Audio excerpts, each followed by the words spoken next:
Could the Ukraine war go nuclear? Over the weekend, we heard the President of Ukraine, Volodymyr Zelensky, compare Bakhmut to Hiroshima. He said, and I'm quoting, "Photographs of ruined Hiroshima absolutely remind me of Bakhmut and other similar settlements.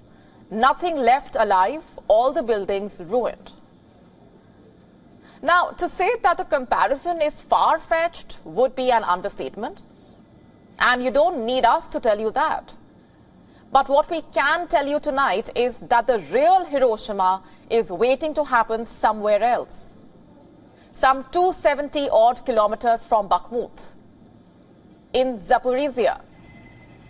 It is a town in Ukraine, and I'm sure most of you have heard about it.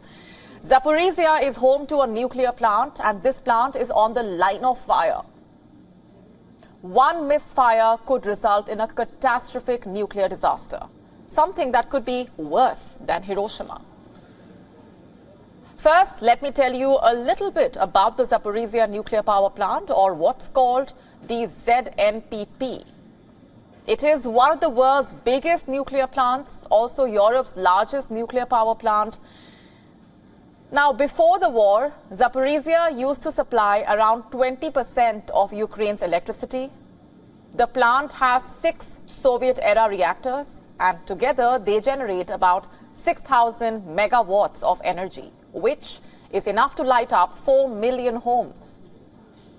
Russia seized control of this nuclear plant in March 2022. And today, the plant is run by Ukrainian technicians working under nuclear experts from Russia's State Atomic Energy Corporation and the Russian Armed Forces. In the last 1 year, there have been multiple instances of shelling close to the facility. In fact, power production was halted in September, but the facility remains connected to Ukraine's power grid. Why, you ask? To cool the reactors. You see, the Zaporizhzhia power plant still contains tens of thousands of kilograms of radioactive materials. In case the cooling process stops, the nuclear fuel will start melting, which will then create high pressure, resulting in an explosion. And what happens following an explosion?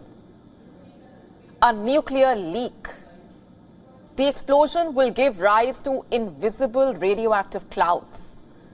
And they could travel anywhere depending on the weather. Those on the path will suffer from radiation poisoning. Even those exposed to lower levels of radiation will be at the risk of developing cancer later on in their lives. While there will surely be hundreds and thousands fleeing from the town and from towns near Zaporizhzhia, there is no guarantee where the effect of this leak could stop. Zaporizhzhia, you see, is in the middle of Europe. So no matter which way the wind blows, people in Europe are bound to be affected by it. And the symptoms, by the way, may vary from nausea to vomiting, cramps, diarrhea. In some cases, the symptoms may occur within hours of exposure. They may go away within a week or two if the levels of exposure are less, but those with high degrees of radiation have slim chances of survival.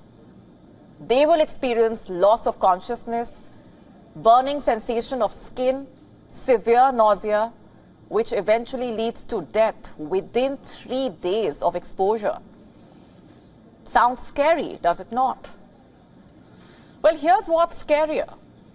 The Zaporizhzhia nuclear plant had a power outage in the last 24 hours. Ukraine said the outage was the result of Russian shelling, and Russia denies this. The UN nuclear watchdog has been trying to get Russia and Ukraine to agree to form a protection zone around the nuclear plant, but so far there has been no luck. The watchdog has managed to station a small team of nuclear safety experts outside the power plant.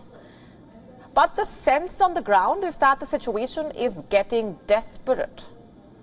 Currently, the plant relies on only one external power line. Before the war, it had 4. Any slip could change the course of the war. Also, the future of those who are living in Ukraine and outside.